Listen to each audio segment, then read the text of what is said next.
Do you find yourself with the feeling of there's just not enough time to do all the things that I need to do, let alone the things you want to do? And do you find yourself going to sleep at night with that nagging feeling of frustration because you didn't get to the important stuff?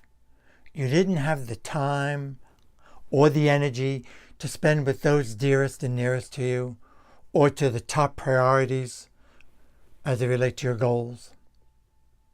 Hi, many of you know me as Ken Kasha, the lead instructor and international training director for the Silva method, as well as the founder of the Trust Your Intuition Academy. I'm so glad you're here. Thanks for listening, because today, in today's video lesson, I want to share with you some tips about how you can make the most of your time. Or you could also say these are productivity tips. Too often, the demands of life seem to be catching up with us. It seems like the most common complaint I hear from my students, my Silva Method students, my coach clients, is I just don't have enough time. And even worse, Ken, I know these skills, these tools I have, these meditation skills, or these practical strategies, they're so important, but I just don't have the time to use them. Or people say, I have all these resources, all these courses, online and otherwise I've invested in, all these books piling up, but I just don't have the time to get to them. Well, in today's video lesson, I want to help you with that. Because what's going on here? Is it lack of motivation? Is it truly not having enough time? Think about it. So what I want to offer you, first, a few simple, perhaps obvious productivity tips, and then I'm going to save for last the best, most important that you can count on, and as the saying goes, you can take it to the bank. So let me say this first. I'm going to ask you to be honest with yourself, a little bit of self-evaluation, a little bit of reality checking here. And I think I know the answer, and maybe you know what I'm leading up to. Do you find that when you are feeling stressed, worried, tense, overwhelmed, pressured, you're more likely to what? Make mistakes, have accidents, leave something out. And when that happens, it costs you what? Even more time. Because now you have to deal with the accident. You have to call your insurance company. You have to do all those things and get estimates and so on and so forth. Or then you've got to make it up to your client, whatever it is. Mistakes cost us time and money. Errors in judgment. You know that. Or do you ever find that when you're stressed, worried, preoccupied, you're what? Not fully present with your loved ones, whether it be your grandchildren, your children, or your clients. And as a result, you're not at your best. And as a result, you don't give them what they deserve. You don't bring out your best. And that ultimately costs you what? Time and money. I ask you, my friends, this is an important thing, because as far as I'm concerned, life is full of choices. And with the right training and the skills, the choice is up to you whether you're going to choose to use what you know or not. And some of this is obvious. I know. And just because it's obvious and just because you know it doesn't mean you're using it. What I find is in all these years, those of you who know me and my work, you know that I've been doing this work for, now I'm 67. I started when I was 19, going on 20. And I've traveled to 27 different nations, worked with a couple 100,000 people. And I can tell you, even working with my colleagues in the Silva Method network across the globe, it's the most common complaint we hear. Recently, I sent out a survey, and it was the most common. I asked them, what are you struggling with? And it was the most common complaint I heard. Time, not having enough time to do my daily meditations, not having enough time to use the very skills that I know will help me. And what I want to say to you is, time's really not the problem. It's how we manage it. It's how we manage ourselves and our energies that's really the challenge. Because when you're at your best, when you're centered, when we're centered, and by the way, I'm with you. I mean to be very respectful. We're all in this together. I have found myself, before I go any further, to say that any accident I've had, whether it be dropping something, overlooking something, a typographical error that I overlook, a car, anything, an injury while working out, has been under the conditions of me preoccupied, worried about something, distressed, and not fully present, not paying attention. And I'm sure the same is true for you. So the key then is to be more fully present, to be more at ease, to be more in that flow. And I can tell you what I'm about to share with you, I hear the most common benefit I hear from my Silva Method students, from my coach clients, from my colleagues and their students, is that when I apply what I know, when I'm centered and balanced, when I take the time for my daily Silva Method dynamic alpha meditations, I've been experiencing a sense of good luck. I feel like I'm luckier. People tell me that I've had more synchronicities and more...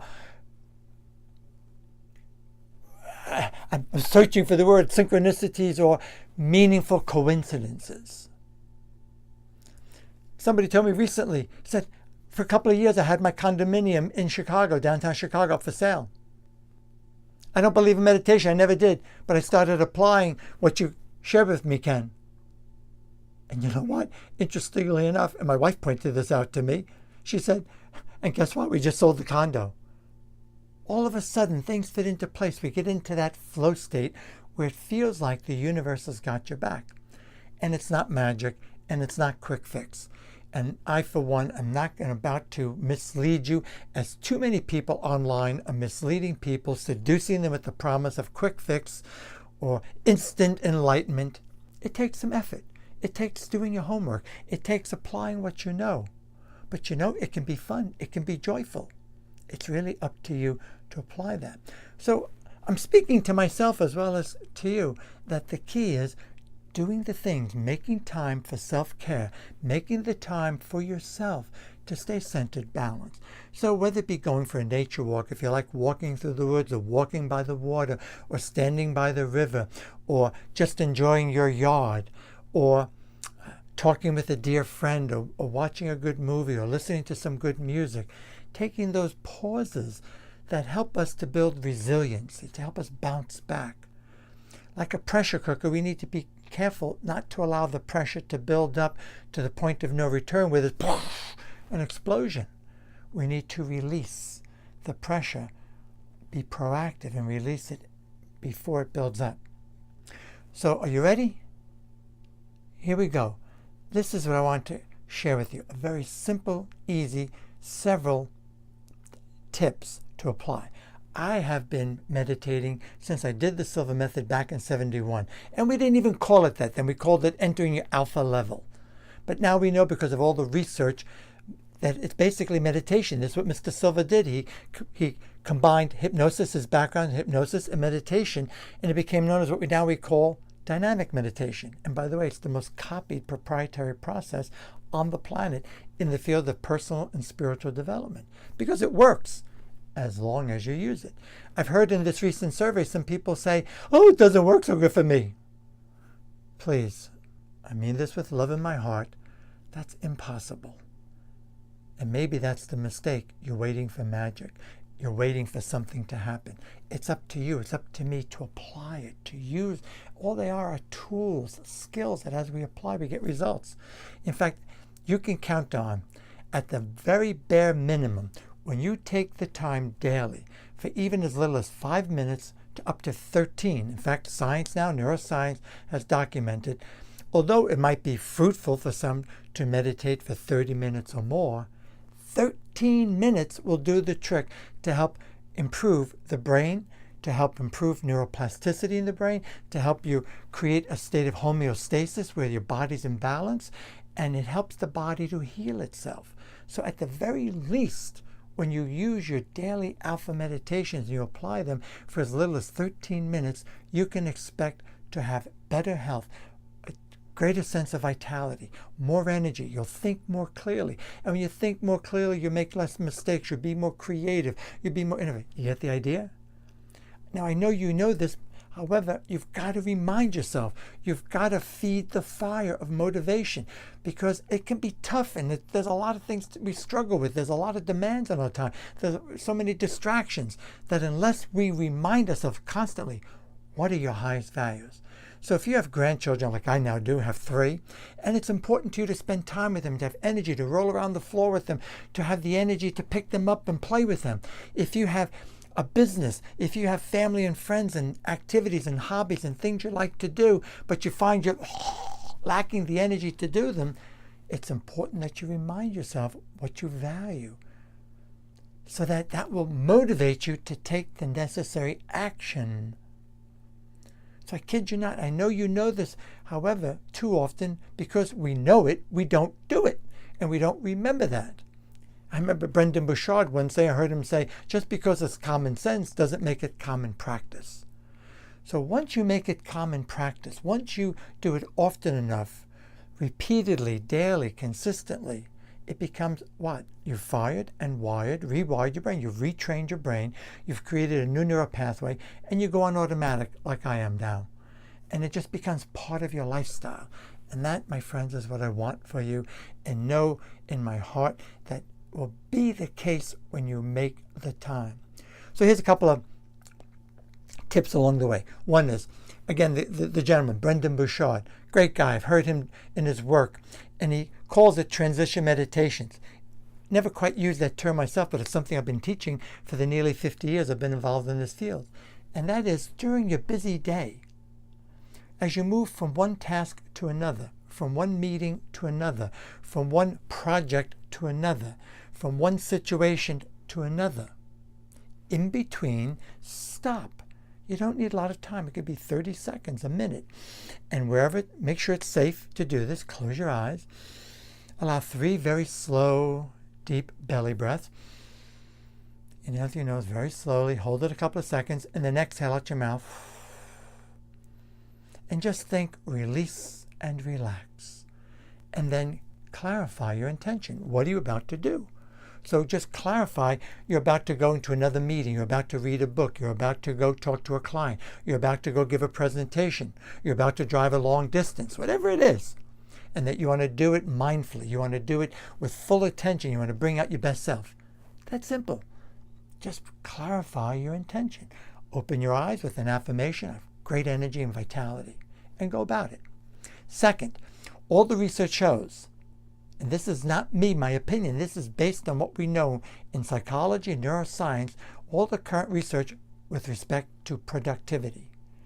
Every 50 minutes to 1 hour tops, stop what you're doing, even if it's a topic you're working on where you need several hours, stop and pause.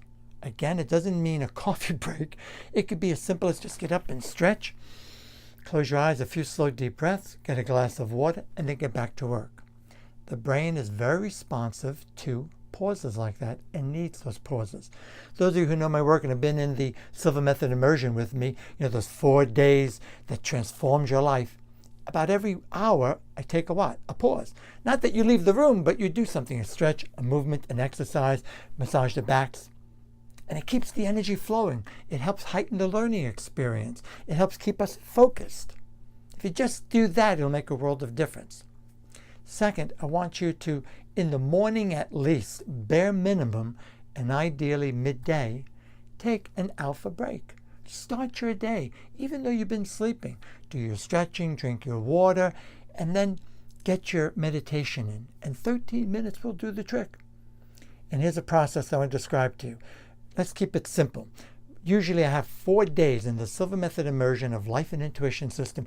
We spend 4 full days from 9 in the morning till 7 at night developing tools, resources, techniques, and practicing. Me guiding you through anywhere from 20 to 30-minute guided meditations, developing this as a skill. Obviously this is a short video and we can't do that. So I want to cut to the chase and offer you this very simple. So even if you are a Silva method practitioner, even if you're highly skilled in meditation, even if you're just practicing relaxation techniques, real simple. In the morning, wherever it's comfortable, ideally sit up. If you choose to stay in bed, put a couple of pillows propped under your head so that you're not flat on your back. If you are, you're bound to go back off to sleep. This way, because that's a pattern that you've developed every night when you go to sleep. Ideally, sitting up nice and comfortable, it's safe. Eyelids closed. 3 slow, deep breaths. If you know some Silva tools like the 3-to-1 method, use it. However, inhale very slow, hold it briefly, exhale out your mouth, and I mean a real slow, and just desire to relax. Release any tension, just think release tensions and relax. Simple as that. Then feel some genuine appreciation. Second step, key word is feel, and I mean wallow in it, think about it, dwell on it. Feel the appreciation of anyone in your life you're so happy is in your life. Any success you've had, even if it was 20 years ago or this morning. Anything you're happy is in your life. Anything that's available to you, whether it be the car that you love to drive, whether it be the home you live in, the environment you live in, the job you have, the friends, it doesn't matter. Just feel some genuine appreciation. And again, the key word is what? Feel it, not think it, feel it, emote it. You want to elevate your emotions. Some would say this will put you into a state of grace. It'll make you like a magnet, attracting more of the good in your life.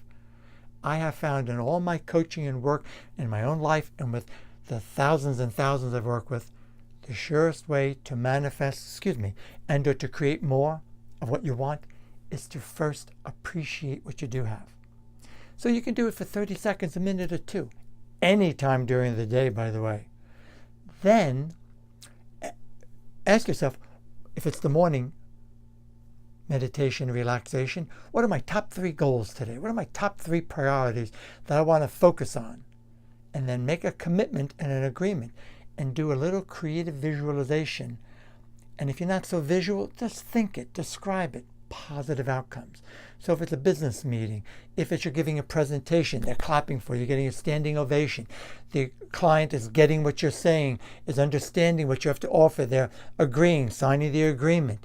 If it's a dear friend and you've got a sensitive conversation that you need to have, you're reaching an agreement. There's some harmony, there's understanding. You may not agree completely, but at least there's understanding and there's less, the tension. Positive outcomes for the day. And then give yourself an affirmation. I'm going to open my eyes, and when I do, I'm going to be full of energy and vitality and be at my best and bring my best self out.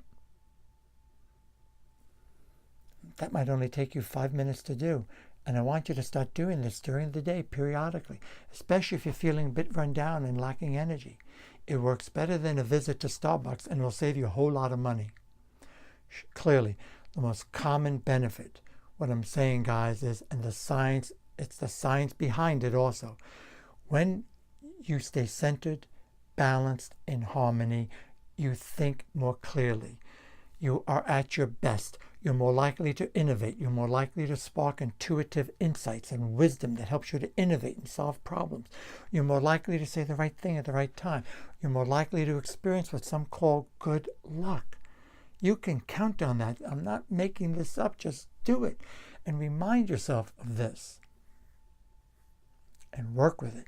Keep it simple. Make it fun. You don't need to go for the big Megillah, of a 30-minute meditation, although there's nothing wrong with that.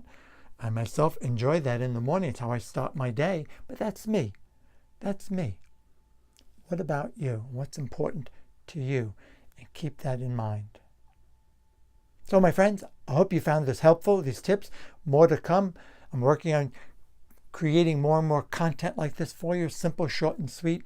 And may I ask you a solid, if you're resonating with this and you're finding this of value, please share it with other people whom you know who could also benefit. We're in this together.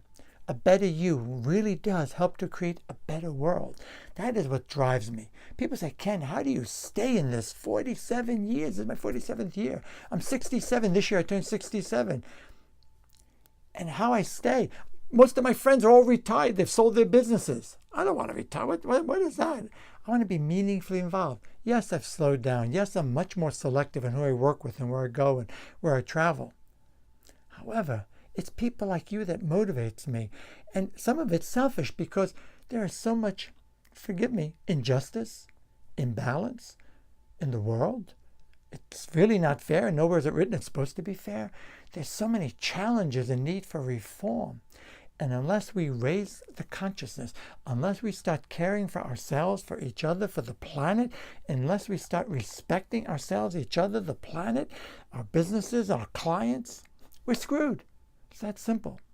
And it is my intention. In fact, on a note of confidence for you, when I started in 71, there was TM and Silva method. And nobody ever really talked about meditation unless they did the TM program. It wasn't in vogue. And we were looked at like, whoa, Silva, whoa, what is that? Now it's become commonplace. Truly, I'm here as a pioneer starting. I got more cross looks in the community. I was ostracized and alienated because people didn't understand. They were afraid. People fear what they don't understand. But this nature of this work in this field has become so much more commonplace. Look at all the big thought leaders, all the business leaders, all the tech experts that are coming out of the woodwork talking about what? Their daily meditation practice and how they use guided imagery and mental rehearsal. So, my friends, use it. It works. Share it with others. Help others. If you can lend a helping hand to somebody, that'd be great. And if you'd like to find out more about the Silva method, I would be honored to be your guide, your facilitator. I love doing the work. It's a phenomenal course that I am so blessed and fortunate. Just check us out, Silva Method of Connecticut or silvamethodct.com, and look forward to meeting you one day and shaking your hand. Thanks so much.